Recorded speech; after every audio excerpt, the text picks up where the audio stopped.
Hola, bienvenidos una vez más a Voces Trans, un podcast creado por y para la comunidad trans y LGBTQ+. Este es el primer episodio de la segunda temporada del podcast y ya estamos comenzando 2025. Así que bueno, hoy tenemos como invitada a la psicóloga Yamneri Escobar, la cual trabaja con personas LGBTQ+, y vamos a hablar un poco sobre salud mental y personas trans desde la perspectiva de alguien que técnicamente tiene conocimientos sobre nuestras identidades y sobre cómo podemos quizás mejorar nuestra calidad de vida y nuestra salud mental desde la psicología. Así que, bueno, puedes presentarte, decirnos quién eres y a qué te dedicas. Hola, mi nombre es Yagne, prefiero Yagne que Yagneri. He de admitir que estoy nerviosa, normalmente hago trabajo fuera de cámaras, así que estar frente a las cámaras es como... así que téngame paciencia hoy. Bueno, mi nombre es Yagne, yo soy psicóloga egresada de la Universidad Católica Andrés Bello, con posgrado en psicoterapia psicoanalítica con práctica para adultos, nombre larguísimo. Y me dedico desde hace algunos años a la defensa de derechos humanos y al acompañamiento de personas que son parte de la comunidad y que sufren de discriminación por razones de género y por razones de su orientación sexual. ¿Cuál es la diferencia entre orientación sexual y género para dar como un preámbulo a esto, no? No tienen nada que ver la una con la otra, primero que nada, y bueno, la orientación sexual tiene que ver con las personas que te gustan y la identidad de género tiene que ver más con cómo te identificas y la persona que eres. ¿Y cuál es el trabajo que haces como en la comunidad? Más allá de trabajar directamente con personas trans o que... no sé cómo explicarlo, porque dijiste que eres defensora de derechos humanos y psicóloga. Entonces, ¿cuál es el trabajo que haces? Bueno, trabajo en una organización de defensa de derechos humanos y de hecho todo mi recorrido profesional lo he hecho en organizaciones de defensa de derechos humanos. Entonces hago este trabajo donde hacemos visibilización, monitoreo, donde hacemos documentación, pero también atiendo de forma individual en organizaciones, en mi práctica privada y también de forma grupal en organizaciones y en práctica privada. ¿Y es recomendado que las personas trans vayamos a terapia? Yo pienso que es recomendable que todo el mundo vaya a terapia. ¿Por qué? O sea, Yo creo que es un muy buen espacio para el autoconocimiento y el autodesarrollo y en tanto creo que podemos encontrar nuevas herramientas para afrontar mejor la vida. ¿y por qué es particular? Bueno, no sé cómo se dice la palabra, pero porque hay como una insistencia en que las personas trans necesitamos más que otros, o por lo menos en redes sociales se ve eso, como que nosotros necesitamos más que personas sin género ir a terapia. Yo no sé si más que personas cis, pero creo que sí hay una afectación particular en las personas trans en cuanto a temas de salud mental y tiene que ver con la socialización, tiene que ver con la posibilidad del desarrollo de algunas patologías asociadas a discursos discriminatorios y discursos de odio que viven las personas trans, que tienen que enfrentar las personas trans y también la falta luego de un apoyo o de visibilidad en cuanto al Estado. Eso también puede generar algunas afectaciones a la salud mental negativas. O sea que estamos enfermos. No. Pero, ¿qué implica que sufrir este tipo de violencias o discriminaciones? O sea, ¿cómo estas discriminaciones pueden afectar nuestra salud mental? Mejor. Ok. Hay dos afectaciones principales o dos focos principales. Una tiene que ver con una afectación externa y una afectación más interna. La externa tiene que ver con todos estos discursos de odio que te decía, o tiene que ver con cómo nos socializan, cómo nos crían, si de nuevo hay espacios dentro del Estado donde se reconozcan a las personas trans y haya reconocimiento de su identidad y en tanto espacios de atención específica, y otra tiene que ver con la introyección de estos discursos de odio donde crecemos con esta idea de que bueno, yo no soy suficiente, yo no estoy bien o hay algo mal en mí, que va a terminar generando algún efecto en nuestra salud mental particular y que muchos tantos puede ser negativa, ¿no? O sea, el desarrollo de algunas afectaciones como sintomatología depresiva o síntomas ansiosos o trastornos del estrés postraumático o algunas afectaciones a la autoestima. Entonces, no es que las personas trans necesitan más terapia que las personas cis, pero en efecto hay una afectación específica y particular que viven las personas trans, que en general vivimos las personas de la comunidad, pero bueno, es diferenciado y es importante entender y en tanto trabajar. Me parece curiosa una palabra que utilizaste, introyección. Realmente nada más se la he escuchado a psicólogos y quisiera saber qué es eso, o sea, qué significa para nosotros. Ok. La proyección es lo que ponemos de nosotros en el afuera. Ujú. Y la introyección es todo lo contrario, lo del afuera que asumimos o nos hacemos de estos Ok. discursos.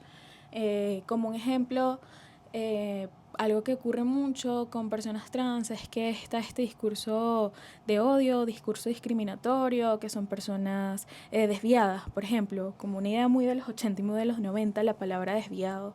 Entonces eres una persona desviada y luego llegas a la conclusión que en efecto tienes que serlo si todo el mundo te dice que lo eres. Entonces esa es una introyección de un discurso que nada tiene que ver con la realidad porque está allá en el afuera, que te dicen las personas, que creciendo te lo dicen tanto, que tú dices en algún momento, bueno, si una mentira se repite tanto, tiene que ser verdad. O sea, que me creo lo que me dicen, entonces eso lo convierto como en una realidad. O sea, es mi Ajá. realidad que soy desviado, que soy un monstruo, que soy pecador, etcétera, Que etcétera. soy, Lo que sí, me que dicen. estoy mal, que hay algo mal en mí, exacto.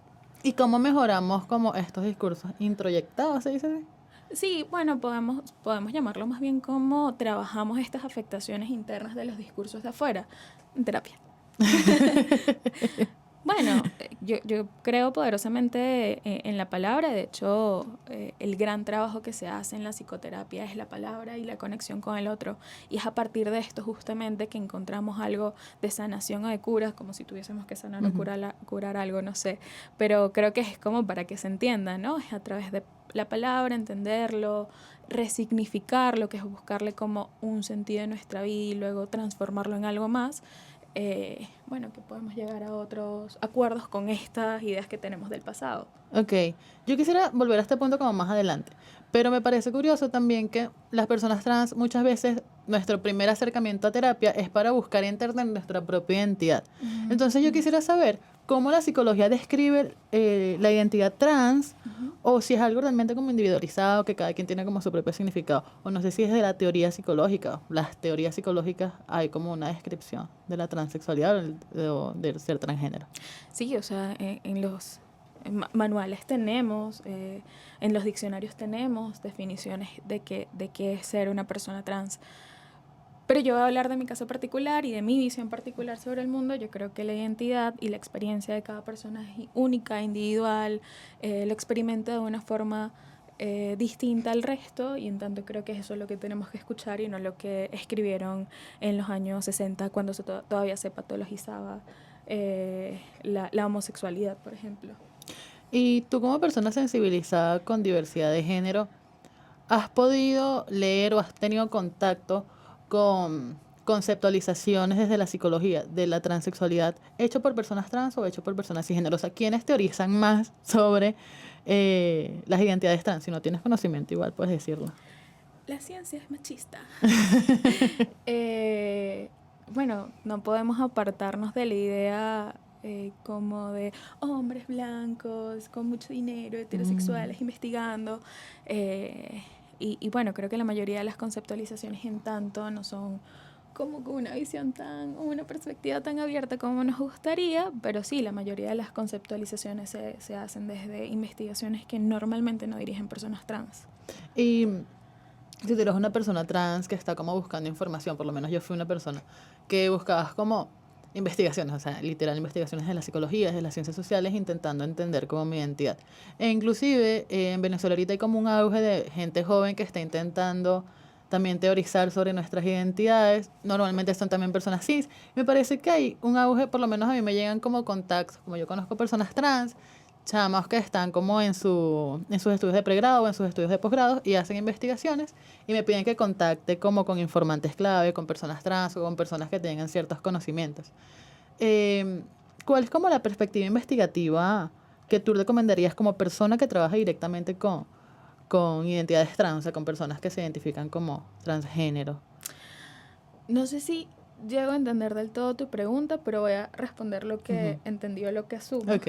Y yo soy fiel creyente de cuando nos estamos acercando a estos temas que todavía hay mucha riqueza en la historia de vida de las personas, hay que acercarse a una aproximación cualitativa y desde estas perspectivas de la investigación de ciencias sociales donde nos acercamos a las personas no como objeto de estudio, no como si fuese una cosa, ¿no? Sino como las investigaciones que humanizan y dan perspectivas y características a las personas desde la entrevista, la historia de vida, desde el acercamiento a los lugares donde se desenvuelven.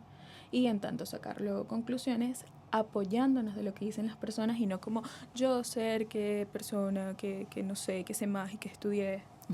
Creo que eso es muy irresponsable. Claro, porque entra como estos debates de Twitter que siempre salen. Siempre en todos los episodios le doy un golpe al micrófono. Al micrófono. Pero lo tienes muy cerca. Sí. Siempre salen estos debates en Twitter donde siempre sale un académico que tiene un doctorado, un posgrado, un magíster intentando callar a la persona trans que te está diciendo, no sé, que no, o sea, como que tú estás diciendo en Twitter y no estoy de acuerdo con lo que tú dices porque mi experiencia va en contra de lo que tú estás generalizando con respecto a tu estudio que hiciste en un contexto particular con 3 personas y de ahí tú sacas una cantidad de generalizaciones que al final no concuerdan con todas las personas trans en todos los contextos, ¿no? Porque te voy a decir cómo lo veo, disculpa que te interrumpa. Uno, no sé si es un tema a discutir, como discusión de pelea, no. Y 2, es como que yo venga y le diga a una persona que en mi experiencia particular, voy a hablar de algo como muy particular, foránea estudiando en Caracas, y hablo de, pararme a las 4 de la mañana para poder llegar y sobrevivir como de 100 bolivitas ahí en la cartera, y que venga alguien a decirme que no tuvo esta experiencia, sino que vivía ahí al lado de la universidad, a decirme cómo es realmente la experiencia universitaria. Y es como...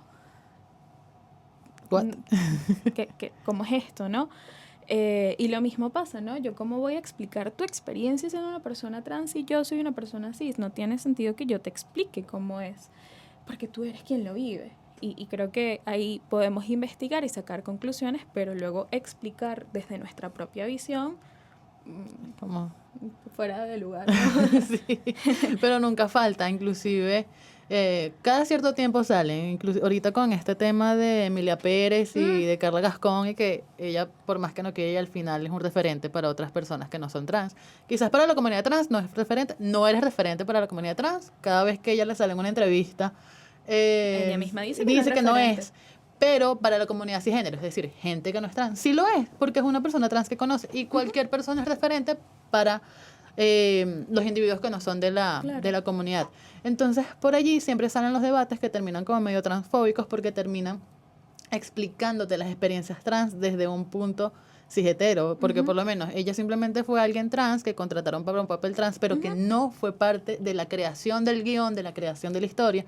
Entonces, por allí, su historia está totalmente fuera de la realidad y fuera del contexto, que en este caso mexicano, como a los latinoamericanos nos pega porque también son como problemáticas muy cercanas a nuestros países. Claro. Y al final en Twitter tú ves los discursos transfóbicos que nosotros intentamos criticar lo mal que está la película y lo mal que tocan estos temas, pero nunca falta un huevón que hasta... Sí, exacto, que no... Bueno, esta es libre de censura, así que esto va así igual. Pero... O sea, entiendo tu punto y yo creo que lo importante entender, por ejemplo, de la situación con Carla Sofía Gascón es que las personas trans no tienen el mismo acceso a trabajo. Imagínate una mujer trans siendo protagonista de una película que es muy conocida, que está nominada al Oscar, la primera mujer trans en ser nominada al Oscar. O sea, son pasos agigantados para la comunidad que no deberían ser agigantados porque el año en el que estamos...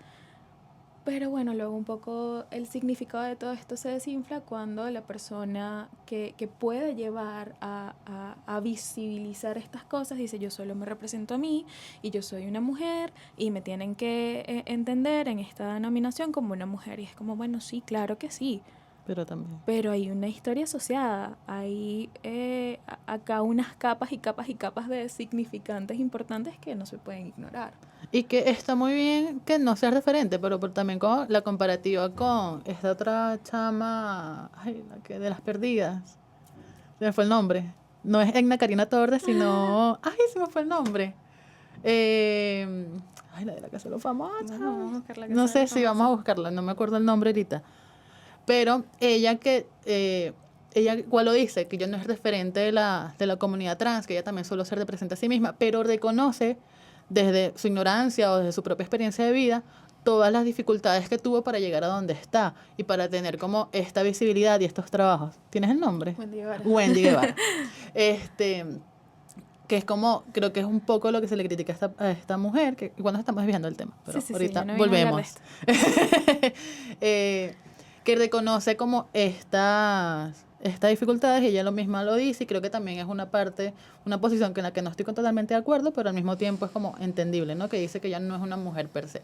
Que, sí, pero está como desde la perspectiva distinta, pero lo veo desde la parte académica, que al final siempre va a haber alguien que va a teorizar y va a crear toda una tesis sobre la experiencia trans a partir del personaje de Carla Gascón en Emilia Pérez, porque va a pasar, denle 2-3 años para que vean que va a salir algún estudio sobre eso. Entonces, Claro. por allí son fenómenos sociales y son fenómenos culturales que están más globalizados y que nos afectan a nosotros desde la localidad, porque yo soy una persona que tenemos que usar Twitter con VPN, entonces lo estoy leyendo y estoy diciendo, coño, esta es la representación trans que tenemos, coño, qué chimbo. Sí, yo creo que como representación incurre en tantos discursos de discriminación que termina siendo una representación al final del día negativa si esta es tu primera introducción a qué es ser trans. Y luego cuando tú tienes una posición de poder o una posición de protagonismo, una posición tal vez como referente social, tú puedes utilizar estos espacios para invitar a las personas a conocer, para invitar a las personas a desmontar discursos discriminatorios, y cuando no lo utilizas, yo siento, tal vez, no sé, desde tu perspectiva, que se siente un poco como un fallo. Exacto. O como, bueno, qué decepción que no pudiste utilizar esto. Sí, algunas personas trans lo llaman hasta como traición, pero a ver, tampoco ser trans implica que tengamos que estar todos Obvio. aliados, o sea, hay gente transfóbica. Y hay gente transclasista y racista y demás. claro. Cierta persona protagonista de cierta película nominada al Oscar, pero no significa que todos tengamos que estar de acuerdo, pero al mismo tiempo hay que ser muy conscientes de quiénes tomamos como referentes. Entonces, por allí. Claro, y que también hay que entender que no toda persona trans querrá ser un referente o querrá ser una persona que luche por causas sociales o no quiere, además, esta idea como que eres trans, qué valiente. Bueno, sí, por supuesto, qué valentía para... Uy, siento. Sí. Sorry, ahora fui yo. Qué valentía para salir al mundo, pero valentía solo por ser quien eres simplemente es porque vivimos en un mundo donde están mal las visiones y no aceptamos lo que deberíamos aceptar, ¿no? Entonces, bueno, entiendo que una persona trans no quiera ser defensora de derechos humanos o defensora de derechos humanos simplemente por ser trans, pero a muchas personas les toca, porque vivimos debajo de estas perspectivas y en estos estados donde se niega acceso a derechos humanos básicos. Y si, supongamos, te voy a poner un ejemplo, te llega una persona trans a consulta, tipo, mira, vi esta película y verdaderamente es como, físicamente quiero ser así, pero, coño, el personaje me tocó, entonces tengo como una confusión. Siempre pasa, siempre Claro. uno termina conversando, es como que no, yo descubrí, no tanto descubrir, sino que yo pude identificarme con esta persona que vi en tal lado, ¿no? Si te llegan a consulta como con estas introyecciones o vi al presidente de tal país, de allá del Colo Sur, que fue a un foro internacional económico y dijo que las personas trans, que las personas LGBTQ+, que iba a meter leyes y no sé qué, paja. Y yo como venezolano, quizás me siento identificado porque también tenemos entes X que también dan este tipo de discursos, ¿no? Como tú, ¿qué consejo le darías a la persona trans más allá de que sea como intromisión? O sea, no un consejo desde yo que soy defensora, no, sino cómo lo trabajarías tú en consulta para darle una referencia a las personas trans allá afuera de cuál es el tipo de psicólogo que sí está sensibilizado en temas trans, en temas de diversidad de género. Siento que me hiciste dos preguntas distintas. Bueno, contesta como tú Vamos. quieras. Yo hablo mucho y me vuelvo un culo. Vamos a volver a grabar esta parte, pero hazme una sola pregunta. O sea, si una persona busca un referente o si una persona busca un psicólogo, porque me hiciste dos preguntas distintas. Ok. Si una persona que tiene un referente chimbo y introyectó ese discurso, ¿cómo lo trabajarías tú en consulta para que la persona sepa como más o menos cómo es el tipo de psicólogo que sí está sensibilizado? Desde la psicología afirmativa, Ajá, ¿no? Desde la psicología afirmativa, donde partimos de la idea de que no estás mal por ser la persona que eres, sino más bien vamos a buscar herramientas para que puedas llegar a esta autoaceptación. Y de que psicólogos tal vez entender que no nos van a poder ayudar, bueno, cuando ya de por sí te dicen, no, tú estás mal, porque eso es patológico, porque eso está mal, porque tú tienes una desviación, sal corriendo. Persona trans, sal corriendo. Porque son discursos de ECOSIG, ¿no? ¿Qué son las ECOSIG? Son esfuerzos para... No recuerdo. Ay, son terapias de conversión, pero... Mal llamadas terapias de conversión. Ajá, pero son esfuerzos como para corregir la orientación sexual o la identidad de género. Claro. Así sí. ¿Viste? Ya estoy aprendiendo. Entonces, bueno, vamos a decir, las mal llamadas terapias de conversión comienzan así, ¿no? Como desde, pero hay algo mal contigo, pero hay algo que cambiar, pero sabes que, bueno, yo conozco unas técnicas para que eliminar estos pensamientos que están dentro de ti. Bueno, que hay que eliminar porque esto está mal. Bueno, y ayer que vimos la obra de teatro esta del señor loco psiquiatra. Sangre en el diván. Sangre en el diván. El loco ese. Sí, se sienta tostado. Bueno, estaba. Como, o sea, que llegamos como hasta que las terapias electroconvulsivas son como una de las expresiones más crudas y más crueles con respecto a las terapias de conversión. Pero ¿cuáles son estas que son quizás más sutiles? Porque a veces no te lo dicen tan directamente. Hay veces que te dicen, no, es que bueno, es que estás en la adolescencia, ya cuando estés más grande te vas a acomodar o vas a sentir diferente y por ahí eso es una terapia de conversión, eso es un esfuerzo por intentar cambiar mi orientación sexual o mi identidad de género. Sí, es que puede ser muy sutil como esto, pero esto lo podemos cambiar, estos son pensamientos que se pueden cambiar y porque partir de la idea de que tiene que ser cambiado. Yo tengo como una opinión muy, muy personal, y esto es totalmente personal, sobre, bueno, el empezar terapia o algún proceso terapéutico cuando somos adolescentes y estamos en esta búsqueda de reconocimiento de nuestra identidad, y es que todavía tenemos un largo camino para entendernos, comprender quiénes somos, llegar a nuevas conclusiones sobre nuestras identidades y entender que todavía no es nada necesariamente fijo, porque bueno, hay personas trans que dicen en la adolescencia creo que soy una persona no binaria y luego más grande dice bueno, tal vez no, soy un hombre trans, y luego más grande no, sí era una persona no binaria. Y ahí es que yo cambio o es que eso lo estaba conversando no recuerdo con cuál invitado en la temporada 1, pero justamente era como, bueno, yo no soy el que cambia per se, sino que coño, las etiquetas, a ver qué etiqueta encaja mejor en mí, o cómo lo ves tú. Es que nosotros evolucionamos y nos identificamos, ¿cambia nuestra identidad o cambia la etiqueta con la cual nos identificamos? Eso no me lo tienes que preguntar a mí, te lo pregunto más bien a ti de tu experiencia. Desde mi experiencia es al revés, pero me pasa que hay gente que es como distinto, es como que genuinamente yo antes me sentía hombre trans y ahora me siento distinto, entonces te digo, entra en debate porque nosotros mismos que somos trans a veces llegamos como no sabemos cómo explicarlo más allá de lo individual. Y la gente afuera quiere que lo generalicemos y es como, ¿cómo te explico que yo no puedo generalizar esto? Entonces, Claro. por ahí es como fastidioso y en terapia a veces uno lo trabaja y es como que, mira, estoy vuelto un culo porque no sé cómo identificarme, mi mamá me dice esto, mi mamá me dice lo otro, veo en internet y es otra cosa. Claro. Y uno lleva muy confundido. Claro. Entonces, estas confusiones al final nos afectan mentalmente. No te sabría decir, creo que de nuevo hay que ver el caso por caso y la individualidad de cada persona. Yo sí bien, hay algo que yo siempre trabajo en terapia con las personas que tienen consulta conmigo y es desde el día 1, si todavía estás en esta búsqueda de quién eres, nadie te obliga a definirte ya, ni utilizar una etiqueta específica ya, ni decirle al mundo yo soy esto, cuando todavía tú tienes la oportunidad de toda una vida de identificarte y buscar esta etiqueta, este título que más funcione contigo. Si quieres hacer el esfuerzo de decirle al mundo que eres tal o cual, bienvenido sí. Es.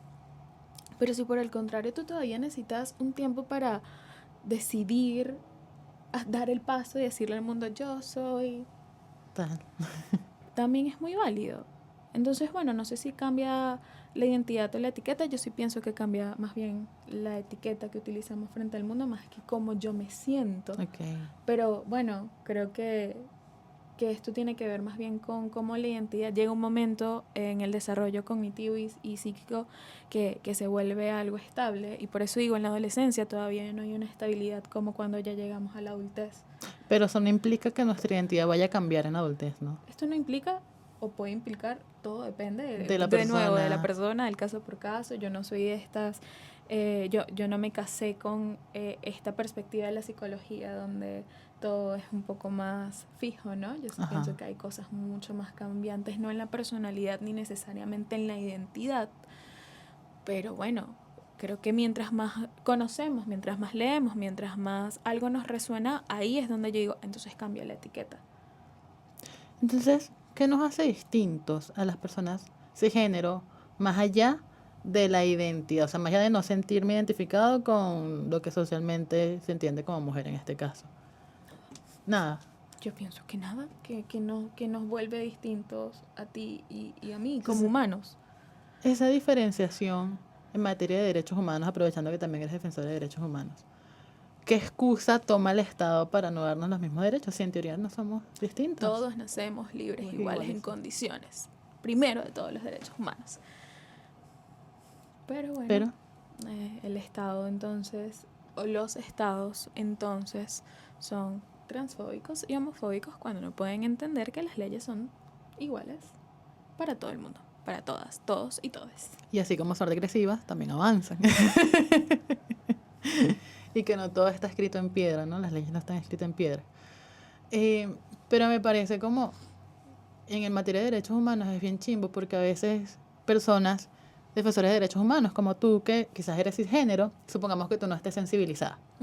Entonces por allí es bien complicado. ¿Cómo te explico que el no tener un nombre identitario, no me puedo cambiar el nombre, implica una violación directa de mis derechos humanos? Claro que sí. Cuando me vienen y me preguntan, ajá, pero es que tú no has ido al registro civil. Ajá, pero ¿cómo hago si yo voy al registro civil y ni siquiera queda registrado allí porque no tienen ningún protocolo? O sea, ni me aceptan los papeles.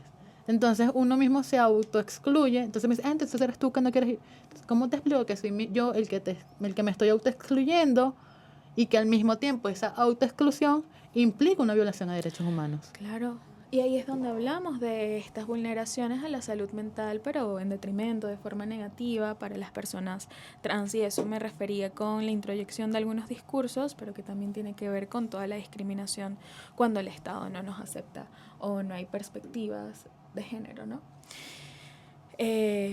Porque bueno, entonces se me niega o me niego, dependiendo de cómo yo me sienta, la posibilidad de ir al médico, de buscar atención en salud mental o simplemente cosas tan simples como un registro bancario donde ahí en mi cédula no está mi nombre y luego cuando mi banco ya tenga mis registros tampoco va a estar a mi nombre, pero está un nombre legal que no me pertenece. ¿Sabes qué pienso yo? Que todas las personas trans somos víctimas de violación a derechos humanos. Aunque en los estados donde no se les reconoce, exacto. Claro. O sea, en Venezuela, todas las personas trans somos víctimas de derechos humanos. En los estados donde no se nos reconoce como personas trans o personas de la comunidad, pero ustedes como personas trans, es una violación de los derechos humanos. Entonces, supongamos que teóricamente yo quisiera como ver o demostrar de alguna u otra forma que en Venezuela se violan derechos humanos de las personas trans, pero tú eres una persona trans y quizás en tu casa no te golpearon, que en tu casa entre comillas te aceptan, que en tu universidad es inclusiva. O sea, yo he tenido profesores que son muy inclusivos, que hasta tuve una profesora muy bonita, ella muy chévere, que ella entre paréntesis ponía mi nombre real, o sea, yo nadie decía otro nombre y yo ponía entre paréntesis para no equivocarse, porque tampoco se iba a aprender mi cédula. Sí, bueno, claro. Que tú te sientes como que en tu entorno cerrado, muy aceptado, pero el simple hecho de que tú no puedas cambiar tu nombre ante el Estado implica una violación a derechos humanos. ¿Cómo tú se lo explicarías a alguien que genuinamente no sabe nada? Un chamito de 17 años, de 18 años que está empezando. Desde los términos más simples, es como decir, ¿tu nombre te pertenece? ¿El que aparece ahí en tu cédula? No.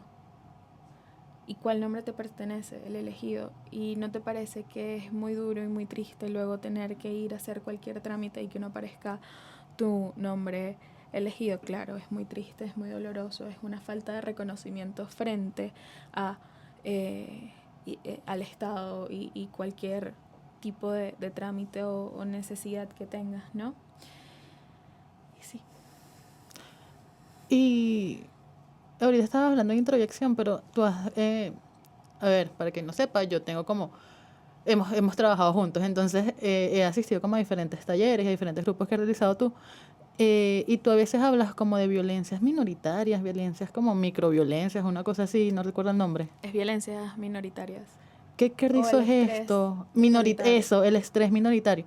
Más allá de las herramientas psicológicas, quisiera que nos explicaras qué es eso y cómo lo trabajas tú en terapia con tus pacientes o con tus consultantes, no sé cómo lo manejas tú.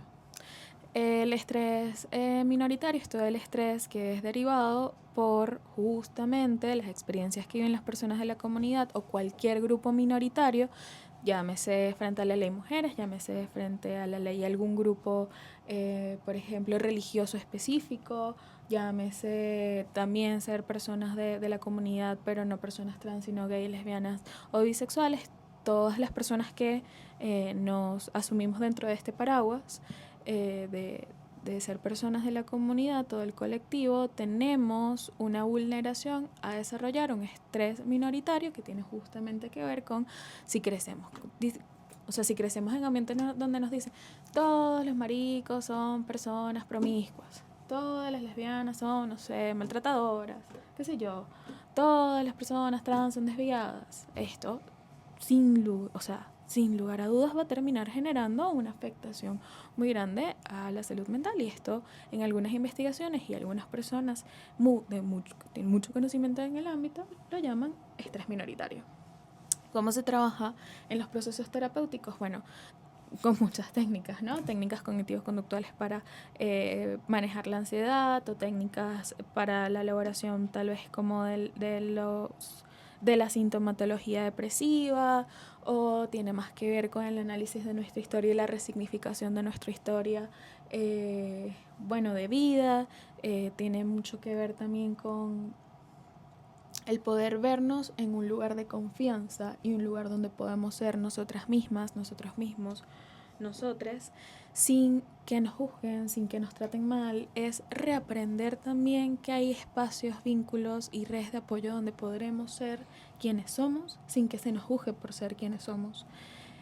Y eso es el gran trabajo de la psicoterapia, ese es el gran trabajo y valor terapéutico, el generar un espacio, un vínculo significativo de confianza, un vínculo empático con otra persona y que encuentre en ese espacio el modelaje a otras relaciones o vínculos que tendrán en el afuera, ¿no? Entonces, tú dices, consideras que terapia o entrar a consulta es un espacio idóneo para trabajar como este estrés minoritario. Quiero hacerte 2 preguntas en una. 1. ¿Cuándo este estrés minoritario termina siendo violación o vulneración de derechos humanos? ¿Por quién lo implica? ¿Por el actor o por otros factores? En caso de que lo sepas. Y segundo, la gente trans normalmente no tiene plata. Uh-huh. ¿Por qué? Porque hay todas una serie de cosas sistemáticas que nos impiden acceder a un trabajo digno. La vulneración. Y un trabajo formal. Ajá. Por eso es que van comunidad. ¿Qué otros espacios recomiendas, más allá de la terapia individual, para personas que directamente no tienen 25 o 30 dólares semanales para pagar terapia? Claro. Repíteme la primera. Cuando el estrés minoritario pasa a ser vulneración o violación de derechos humanos. Ajá. Vamos a quedarnos con esa primera parte.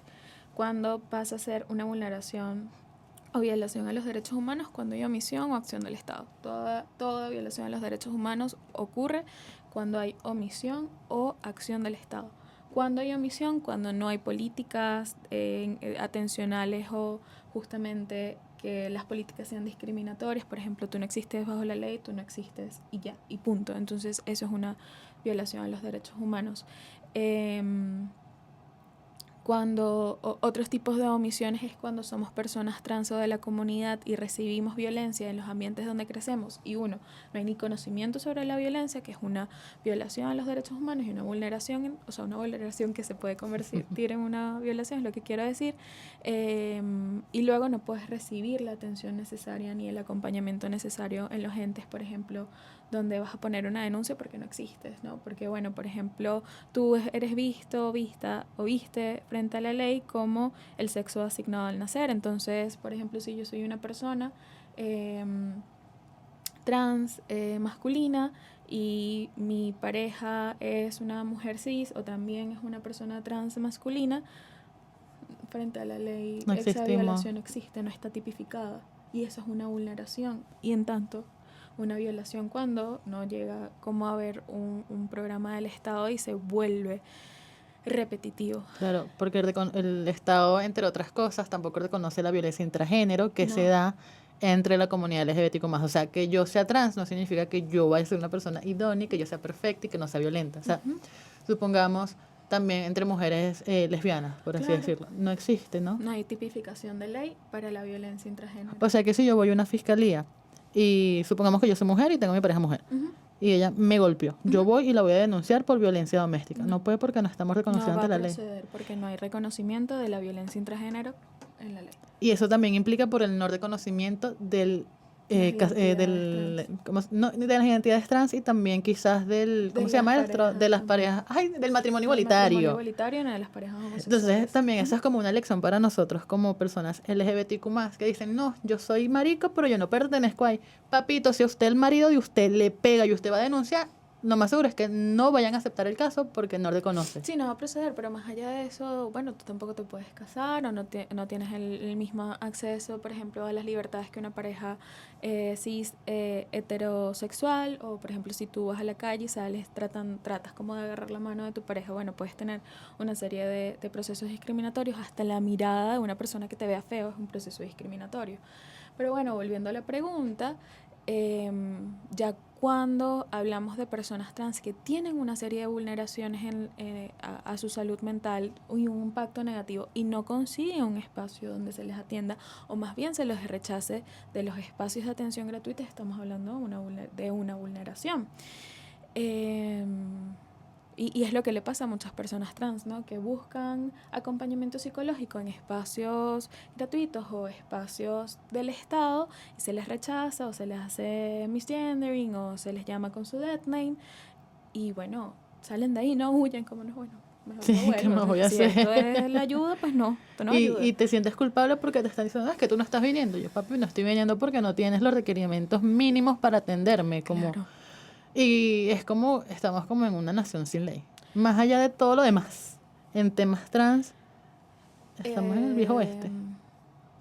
Como persona defensora de derechos humanos, yo no voy a hablar en estos términos. Yo sí lo que sí voy a decir es que hay una grave omisión en términos de la atención a personas trans y proyectos de visibilización para personas trans por parte del Estado. Y si esta es una omisión que se vuelve generalizada, es una vulneración de los derechos humanos que puede convertirse en una violación de los derechos humanos de las personas trans. Y cuando hay una vulneración y una violación. Disculpa que esto para mí es como una clase, pero que todo es, o sea, a ver, quizás nos estamos yendo como un poquito por las ramas, pero al mismo, ahorita te crees esto lleva. Sí. Pero al mismo tiempo, todo esto afecta y te lleva a consulta. Claro. Pero también es un entendimiento desde lo social, el por qué todas estas cuestiones te van afectando y al fin y al cabo vulneran tu dignidad y no te hacen libre ni igual ante la ley. Entonces por ahí es la primera violación y la más como... Esta pregunta no me la tienes que hacer a mí, tú sabes responderla. Bueno, pero... Dímela tú. Dame tú la clase a mí. Como, a ver, como por lo que yo entiendo. La vulneración pasa a ser violación de derechos humanos cuando ya hay un sistema establecido dentro del Estado venezolano. Como por poner un ejemplo. Que mi mamá me pegue es una vulneración, es una violencia, pero no es una violación a derechos humanos porque ella no pertenece quizás al Estado. O sea, ella es mi mamá nada más la que me vulnera. Exactamente. Pero cuando yo voy a una institución educativa, supongamos, la UCB, que hasta cierto punto es una institución educativa autónoma, pero que al mismo tiempo forma parte de una estructura estatal y que está regida por ciertas leyes, pues ya ahí la vulneración, si yo indico que supongamos la universidad no tiene reglamentos y yo voy a una entidad pública, llámese Ministerio Público, llámese Fiscalía, a denunciar que la universidad no me acepta mi identidad, y ahí tampoco me lo aceptan, ya cuando yo paso al Estado pasa de ser vulneración a violación de derechos humanos, porque ya es un funcionario público el que me está negando mi identidad. El acceso a... Sí, te voy a poner un ejemplo muy claro. La violencia basada en género es entendida como una vulneración, no, como una violación a los derechos humanos. No sabía eso. Sí, ¿por qué? Porque si el Estado no está ofreciendo programas de atención, ni de reconocimiento, ni de formaciones para personas para entender que esto es violencia y además luego si yo voy a hacer una denuncia ante instancias públicas no es aceptada, es negada, es rechazada, me dicen no, imagina por ahí que es una persona desaparecida. Eso fue que se fue con el novio, se está en la playa, eso no pasa. Eso es una vulneración que luego se convierte en una violación de los derechos humanos porque el Estado está omitiendo el acompañamiento y la ayuda a la persona víctima o sobreviviente, o a veces no, sobrevivientes, personas que, bueno, son asesinadas, y ese es el punto. Los feminicidios ni siquiera están necesariamente tipificados bajo la ley y, por tanto, es una forma de violación a los derechos humanos. Por omisión. Por omisión. O sea, que no haces un coño a la madre, entonces Básicamente por ahí la eso omisión es cuando los estados no hacen nada de lo que deberían estar haciendo, sobre todo cuando además agentes internacionales de derechos humanos hacen esta serie de recomendaciones al estado y el estado no las sigue. Okay. Que ocurre en muchos estados, no solamente en Venezuela, pero ocurre en muchos estados, que entonces se ignoran las recomendaciones y las personas de minorías somos las afectadas. No el estado necesariamente, sino la población. Entonces, esta parte es más como concientización, es para que te arrechas como yo me arrecho. Y porque a veces la arrechera nos moviliza, es para que entiendas que, bueno, si bien tú no te sientes parte de la comunidad, igual estás siendo violentado, igual estás siendo violados tus derechos humanos como personas trans. Aunque no seas una persona de la comunidad, esto te puede pasar. Pero yo quisiera llevar esto a otros términos. Ajá. Y hablamos de la salud mental porque para eso estoy yo. Pero es que ahí va a llamar. Entonces, esto no lo podemos cambiar. O sea, esto, las organizaciones están haciendo lo posible para documentar y llevar a otras instancias. Ahora, yo no puedo hacer nada, yo soy una persona trans que coño, no tengo ni para el pasaje. ¿Qué hago si no puedo ir a terapia individual? Exactamente. Y lo que quería decir es que tú me hablaste cuando esto es vulneración o violación de derechos humanos. Bueno, yo no soy la persona experta acá, yo estudié psicología. Entonces, lo que quisiera que se entienda es que cuando yo tengo una afectación a mi salud mental, ¿cómo sé que tengo una afectación a mi salud mental? Mira, yo no me siento cómoda, me siento atrapada en un lugar, siento que me afecta, ya sea porque tengo como esta taquicardia y esta sensación de que me van a atacar y me va a salir mal todo y me van a tratar mal, siempre, que es una posibilidad, pero ya se vuelve como hasta el punto que yo no puedo salir de casa. Bueno, acá hay una afectación a la salud mental. Cuando tengo una tristeza perenne, cuando me siento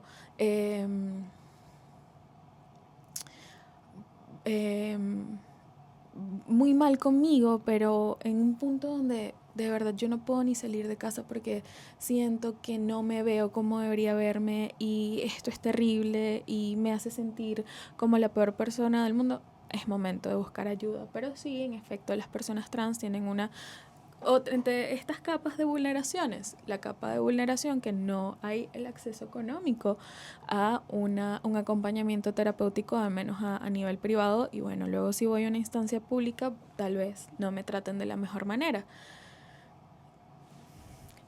Yo conozco el trabajo de 2 organizaciones específicas y conozco el trabajo de muchas más organizaciones, pero voy a hablar de estas 2 porque sé y puedo confirmar el trabajo que se hace. Una es el Observatorio Venezolano de Violencias LGBTIQ+, que ofrecemos acompañamiento psicolegal a personas de la comunidad que sufren procesos discriminatorios, por ejemplo en el hogar, por ahí mamá no me acepta y me siento mal con esto, ¿qué hago? Bueno, lo podemos tratar en un proceso de psicoterapia corta, una serie de sesiones cortas, o sea, no es un proceso largo, pero sí es un proceso significativo que es totalmente gratuito. Hay otras organizaciones que ofrecen servicios muy similares. Y bueno, los grupos también en el observatorio se ofrecen grupos o atención grupal, ¿no? Como, sí. Grupos de apoyo psicológico. Gracias, había olvidado la palabra. Grupos de apoyo psicológico, la palabra que olvidé. Grupos de apoyo psicológico donde se acompañan a personas, sobre todo están dirigidos a encontrarnos en un lugar, personas de la comunidad, personas trans, y entender que a partir de nuestras historias y nuestras similitudes en nuestras historias nos podemos acompañar y encontramos un grupo muy chévere de apoyo. Y bueno, está Transafab que ofrece grupos de apoyo terapéutico. Yo no quisiera quisiera que lo explicaras tú como psicóloga porque eso te da como más base.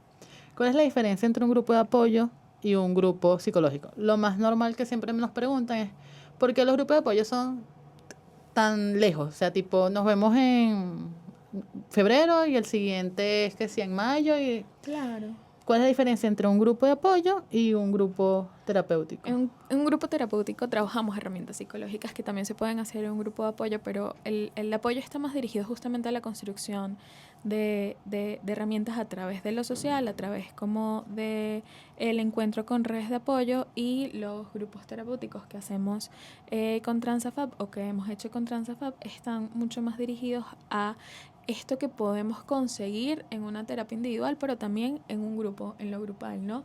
Herramientas, historias desde mi historia específica y desde mi experiencia específica, ¿no?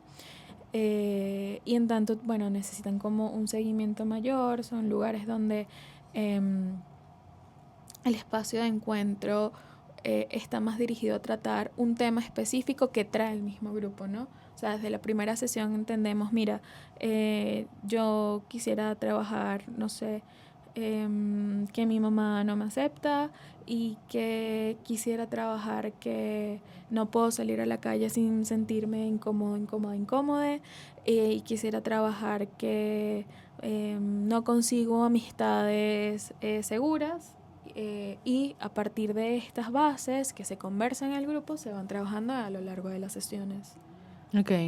Yo sé que no funcionan igual que la terapia individual, No. pero porque también es como recomendable para las personas trans, principalmente cuando no tienen un ingreso como tan alto, para poner en contexto.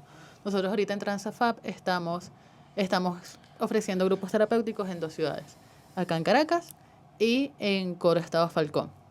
Los precios son distintos porque, bueno, también entendemos que por lo menos en Coro es una ciudad como un poquito más aislada, como con otras dificultades. Entonces, por allí pueden revisar nuestro Instagram y ahí ven los costos.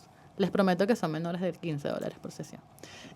Pero, sin embargo, siempre nos preguntan... perdón, me fui. Siempre me voy.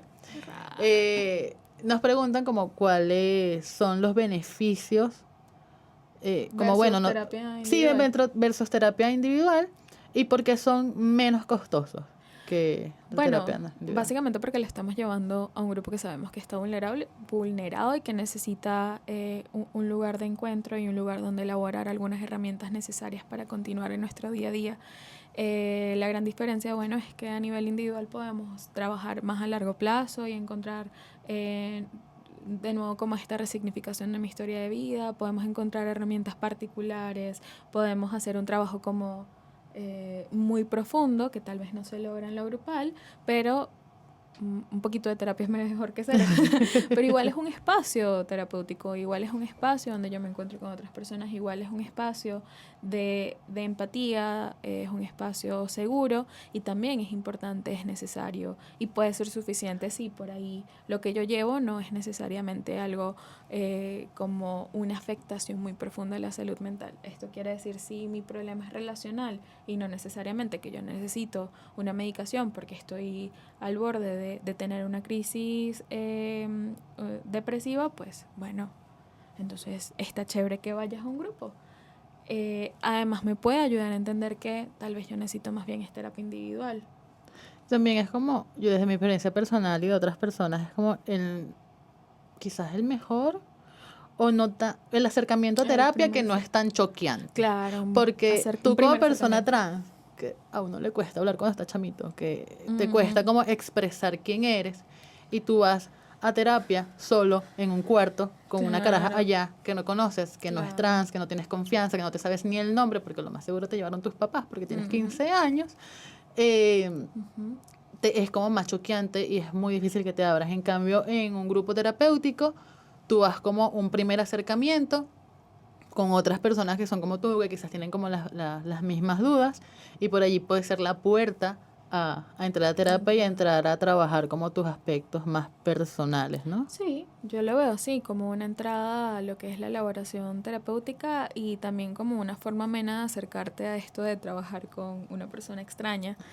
Y bueno, tal vez sí te abres como a contar más tu historia y analizar tus procesos porque sabes que otras personas te entienden, que tal vez no es lo mismo que llegar de nuevo con una persona desconocida que por ahí te lleva más de 10 años, que es como, ¿y esta qué? ¿Qué vas a ver?